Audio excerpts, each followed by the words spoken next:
नमस्कार सभी छात्र छात्राओं को नमस्कार। आज हम बीए पार्ट सेकंड के हिंदी साहित्य के प्रथम प्रश्न पत्र के अंतर्गत रस का नियमित अध्ययन कर रहे हैं। और आज हमने पिछली क्लास में बीभत्स और रौद्र रस और वीर रस का हमने अध्ययन किया था। और अब आज हम जो रस पढ़ेंगे वो है अद्भुत रस। अद्भुत रस का स्थायी भाव क्या है? विस्मय है। विस्मय क्या होता है? विस्मय अर्थात आश्चर्यचकित होना, एक टक देखते रह जाना, या थोड़ा अचंभित होना, अचंभा होना, रोमांच होना कि भाई किसी चीज का हमें विश्वास नहीं है कि ऐसा होगा और ऐसा हो जाए हमारे सामने, तो क्या होगा, हम एक टक उसे देखते रहेंगे, विस्मित हो जाएंगे, आश्चर्यचकित हो जाएंगे। हमें किसका अनुभव होगा? रोमांच का अनुभव होगा। तो इस प्रकार के जो भाव है वो किस में आते हैं? वो अद्भुत रस में आते हैं, जिसका स्थायी भाव क्या है अद्भुत रस का? विस्मय। अब हम इसकी परिभाषा पर आते हैं कि परिभाषा क्या होगी।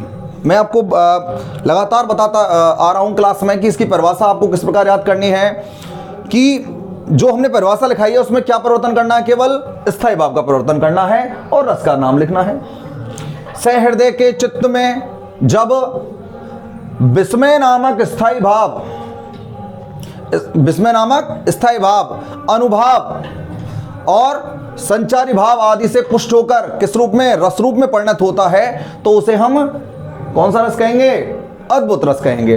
तो आपको क्या परिवर्तन करना है? केवल स्थायी भाव का परिवर्तन करना है, बाकी का रस का आपकी परिभाषा वही हो जाएगी। अब देखिए अद्भुत रस का, अब हम उदाहरण देखते हैं। अद्भुत रस के उदाहरण के तौर पर पढ़ते हैं। देखिए, देख यशोदा शिशु के मुख में,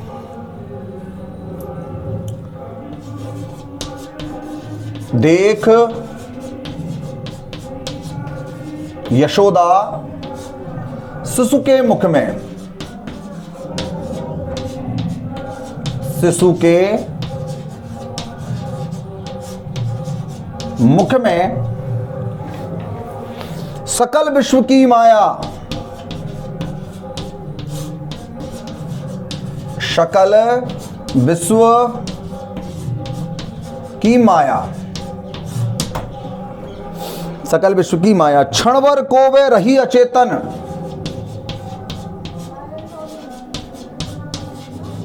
क्षणभर को वह रही अचेतन, अचेतन हिल न सकी, हिल न सकी कोमल काया, कोमल काया। देखिए कौन सा रस कर रहे हैं हम? अद्भुत रस। अद्भुत रस का स्थायी भाव क्या है? विस्मय, आश्चर्यचकित होना, एक टक देखना, स्तंभित रह जाना, देखते ही रह जाना, मन में रोमांच का अनुभव होना। देखिए अब हम पढ़ रहे हैं विस्मय को, सॉरी अद्भुत रस को। उदाहरण है, देख यशोदा शिशु के मुख में। यहां शिशु और यशोदा का नाम आने से आपको स्पष्ट हो गया होगा कि किस शिशु का वर्णन किया जा रहा है। किसका वर्णन किया जा रहा है? श्री कृष्ण का। कि जब वो मिट्टी खा रहे थे तो उन्होंने कहा, उसकी माँ ने कहा कि ऐसी बात है भाई, तू मिट्टी खा रहा है। और माँ कृष्ण कहते हैं कि नहीं, मैं मिट्टी नहीं खा रहा हूं। तो वो कहते हैं भाई आ करके दिखा।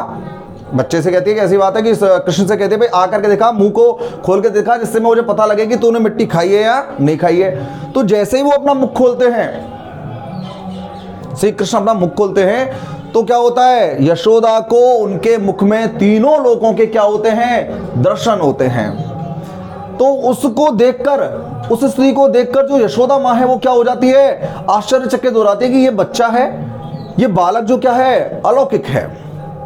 और उस स्त्री को देखकर वह लगातार देखती रही। उसके मन में किसका? आश्चर्य का ऐसा भाव उठाए कि छोटे से बच्चे के मुख में ये मैं क्या देख रही हूं। तो इस प्रकार से देखिए, देख यशोदा शिशु के मुख में सकल विश्व की माया। जैसे यशोदा ने शिशु के मुख में सकल विश्व की, पूरे विश्व की माया को देखा। कहां पर? उस शिशु के मुख में।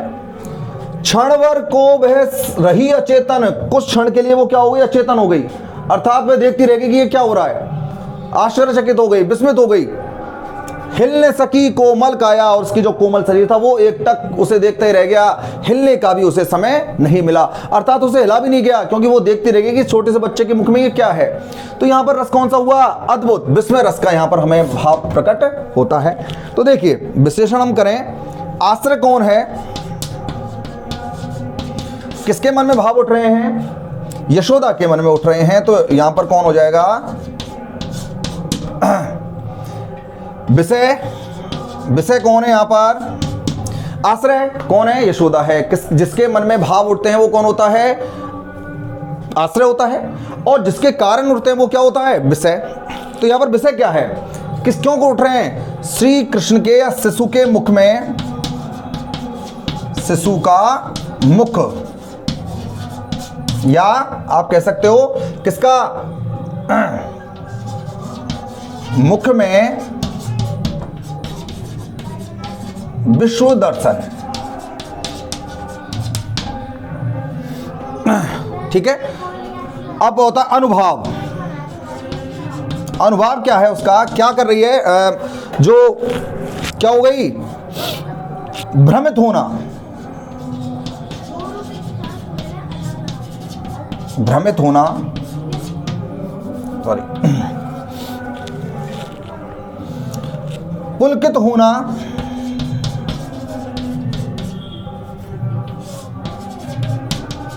होना, और क्या, स्तंभ, क्या हो गई, लगातार देखती की देखती रह गई, वहीं की वहीं रह गई, उससे वहां से हिला भी नहीं गया। तो यहां पर क्या हो गया, अनुभाव क्या हो गया, भ्रमित होना, पुलकित होना, और कौन सा, स्तंभ भाव हो गया, अनुभाव हो गया। संचारी भाव क्या है, हर्ष, उसे हर्ष है, मोह की व्याप्ति हुई, साथ ही किसकी, विस्मय का उसे भाव उसके मन में जागृत होता है। और रहता अपना उद्दीपन, उद्दीपन में क्या आएगा, कृष्ण का के मुख में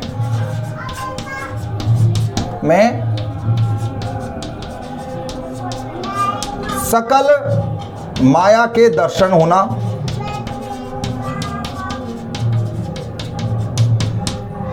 ठीक है, ये क्या हो जाएगा, उद्दीपन। देखिए उद्दीपन यहाँ पर शिशु का मुख्य मुख्य दर्शन होना, ये वैसे भी यही लगभग समास है। और उद्दीपन भाव क्या है, बढ़ाने वाली चेष्टाएं क्या है, एक तो श्री कृष्ण का मुख खोलना, सकल विश्व का दर्शन होना, साथ ही यहाँ पर हो जाएगा, आप लिख सकते हो कि कृष्ण का मुख खोलने में क्या करना, आनाकानी करना।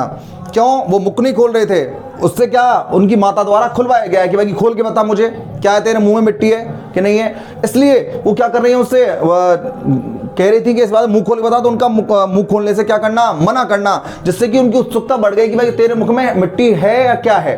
तो इसलिए यहाँ पर क्या हो गया, अपना आश्रय हो गया है, विषय है, अनुभाव है, संचारी भाव है, और उद्दीपन भाव हमने यहाँ पर स्पष्ट किए हैं। तो आज हमारा रस हुआ है अद्भुत रस, कि अद्भुत रस में अद्भुत रस का स्थायी भाव क्या है, विस्मय है। परिभाषा क्या है अद्भुत रस की, मैं आपको बता चुका हूं कि क्या होता है, जब सहृदय के चित्त में, सहृदय के चित्त में क्या होता है, विभाव, अनुभाव और संचारी भाव क्या होते हैं, संचारी, सहृदय के चित्त में जब विस्मय नामक स्थायी भाव, अनुभाव, विभाव, अनुभाव संचारी भावों से पुष्ट होकर रस रूप में परिणत होता है, तो उसे कौन सा रस कहेंगे, हम अद्भुत रस कहेंगे। परिभाषा उदाहरण द्वारा देख यशोदा शिशु के मुख में सकल विश्व की माया, क्षण भर को वह रही अचेतन, हिलने सकी कोमल काया। तो क्या हो रही है, उसकी कोमल काया हिल नहीं सकी। क्यों नहीं हिल सकी, क्योंकि शिशु के मुख में उसने जो देखा उसके कारण में स्तंभित हो गई, अर्थात एक टक देखती रह गई। किसके मन में भाव उठ रहे हैं, यशोदा के मन में। किसके कारण, उनके मुख को देखकर, उसके मुख में क्या, किसके दर्शन देखकर, विश्व के दर्शन देखकर, सकल विश्व के दर्शन देखकर वहां कर उसके मन में भाव उठना आरंभ होता है। तो आज हमने किया है अद्भुत रस, और अब हम अगली क्लास में, अगली कक्षा में हम करेंगे अद्भुत रस से आगे बढ़ते हुए हम पढ़ेंगे, एक तो अपना शांत रस रह गया है, भक्ति रस रह गया है, और अपने एक वात्सल्य रस का हम अध्ययन आगे कक्षा में हम जारी रखेंगे। देखिए सबसे पहले आपको स्थायी भाव और जो रस हैं, रस के स्थायी भावों की जानकारी होना अत्यंत आवश्यक है। जब आप स्थायी भाव आपको पता लग जाएंगे तो रस के स्थायी भाव से हम विभाव, अनुभाव और उनके बारे में भी हम जानकारी प्राप्त कर सकते हैं। मैं आपको बता चुका हूं, दो चीज़ों को याद रखना है, एक तो आश्रय और एक विषय। जिसके मन में भाव उठता है आश्रय होता है, जिसके कारण उठता है विषय उठता है। तो दोनों जो चीजें हैं इनसे रस विश्लेषण का बहुत ही महत्वपूर्ण संबंध है। इसलिए हमें क्या करना है, रस याद करने हैं, साथ ही उनके स्थायी भावों के बारे में भी हमें जानकारी होना बहुत ही आवश्यक है। देख लीजिए, इसके बाद अगली कक्षा में हम अगले रसों के बारे में अध्ययन आरंभ करेंगे। धन्यवाद।